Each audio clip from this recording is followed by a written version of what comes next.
રાષ્ટ્રની રક્ષા કરવાનો ભાવ સર્વ લોકોનો હોવો જોઈએ. જો રાષ્ટ્ર બચશે તો જ આપણે બચશું.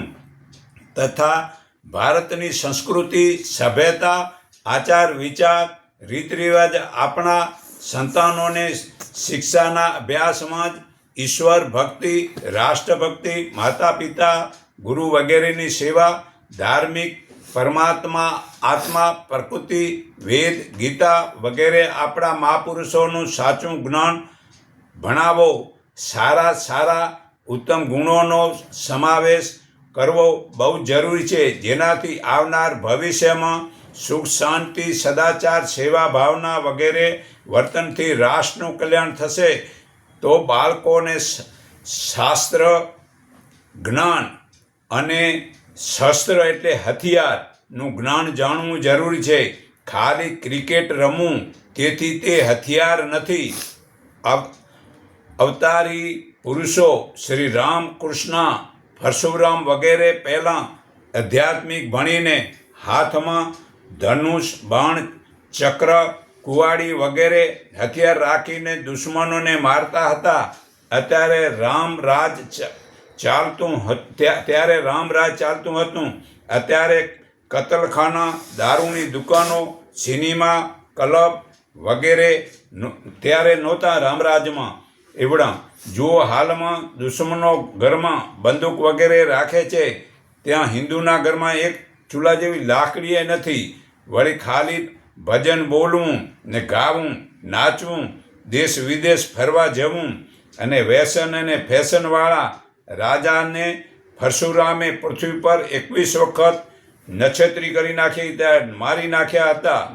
વળી વિદેશી વસ્તુનો ત્યાગ કરો, ભારતની વસ્તુનો વાપરો. વિદેશી જન્મદિવસ કે લગ્નમાં રિપ્રેઝેશન ન કરો તો ભારતમાં ફરો તો ભારતમાં ધન રહેશે. વળી નસબંધી, ઓપરેશન, ગર્ભપાત, લૂપ, ગર્ભ નિરોધ દવાઓ વગેરે વડે તે જન્મતા પહેલાં જ બાળકને મારી નાખો. તે મોટું પાપથી હિન્દુઓની સંખ્યા ઘટે છે અને મુસલમાનની સંખ્યા વધે છે. તો કોંગ્રેસ ગાયોના હત્યારાને જ મદદ કરે છે તેમના વોટ માટે. તો હિન્દુઓ હવેથી જરા જાગો અને વોટ તે ભાજપને આપો ને પરમાત્મામાં મનને પરાવો. તેથી આપણા શરીરને આસક્તિ છૂટશે. તો પરમાત્મામાં લીન થવું તે જીવતા મોક્ષ કહેવાય છે. તો આપણી સુરતાને પરમાત્મામાં પરાવવાથી ઓજસ અને આભાર મંડળની શક્તિ વધશે. તો ભારત સાથે કોઈ યુદ્ધ નહીં કરે. તો સંતાનોને હિત અને કલ્યાણ માટે પોતાના માતા પિતાને જે બ્રહ્મજ્ઞાન અને ઉત્તમ શિક્ષણ આપીને શરીર આત્માથી બળવાન બનાવે. જો સંતાનો માટે ગુણ, કર્મ અને સ્વભાવ સંસ્કારી બનાવવામાં આળસ કરે તો તે ગુનેગાર મા બાપ છે. લાડ પ્યારના કારણે બાળકો વધુ આળસુ અને વિલાસી, સ્વાદ લોલુપત, અહંકારી બનાવે છે. તે મા બાપની મોટી ભૂલ છે. હદ ઉપર લાડ સંતાનોને આપીને તેની પાસેથી અન્યાય જ કર્યો ગણાય છે.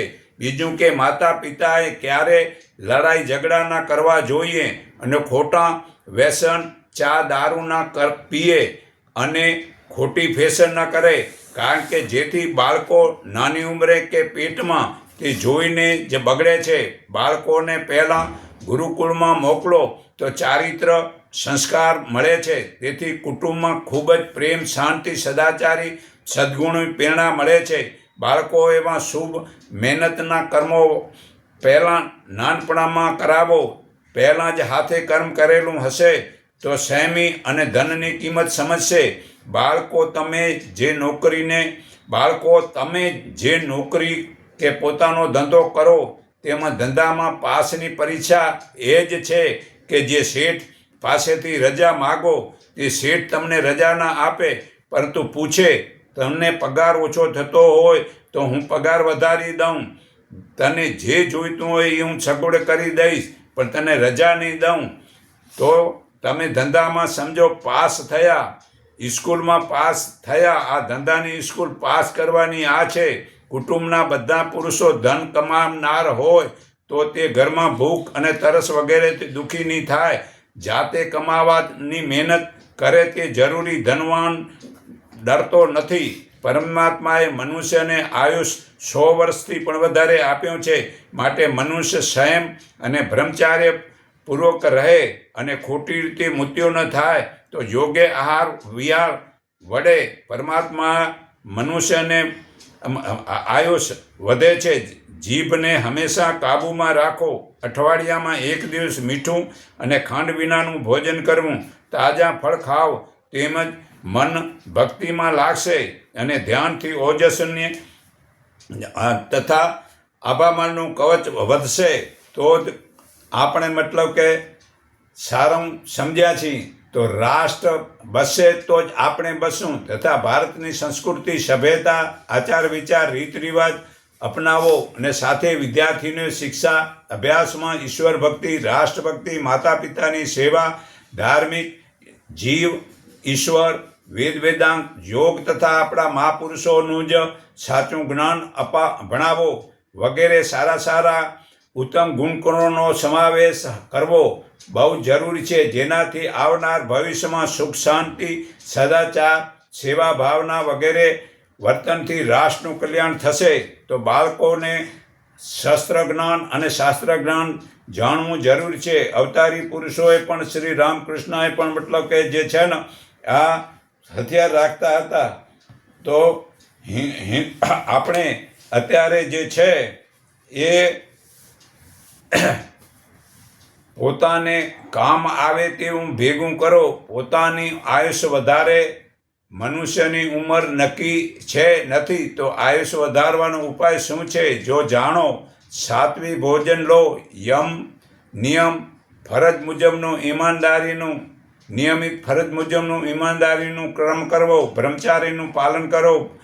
પૂરી ઊંઘ લો. વ્યાયામ કરો. સારા પુસ્તક વાંચો. સત્સંગ સાંભળો. શ્રેષ્ઠ મનુષ્યના સંગ કરો. પરમાત્માનું ધ્યાન ચિંતન કરો. વિશ્વાસઘાત ન કરો. આ બધું મનુષ્યનું કુટુંબ, સામાજિક, રાષ્ટ્ર ફરજ શું છે. મનુષ્ય પોતાનું કુટુંબનું, સમાજનું અને રાષ્ટ્રની ઉન્નતિ માટે સાથે લોકોમાં અજ્ઞાન રહેલું છે તે કાઢવાના પ્રયત્ન કરો. તનથી, મનથી, ધનથી તો પૂરો પ્રયાસ કરો. કેમ કે સર્વે લોકોની ઉન્નતિ વિના કોઈ પ્રગતિ થશે નહીં. એટલા માટે કુટુંબ, સમાજ, રાષ્ટ્રની ઉન્નતિ માટે સંગઠિત કલ્યાણ કરનારા કાર્યો કરો અને ત્યાગ તપસ્યા સાથે કરો અને ઓજસ આભામંડળ ધ્યાનથી વધારો. હું સર્વના હૃદયમાં રહેલા પરમાત્માને હું મારા હૃદય ભાવથી નમન કરું છું. એકને ઓળખો, એકને માનો, એક સંગઠિત થાવ. એટલું કહી હું મારી વાણી વિરામું છું.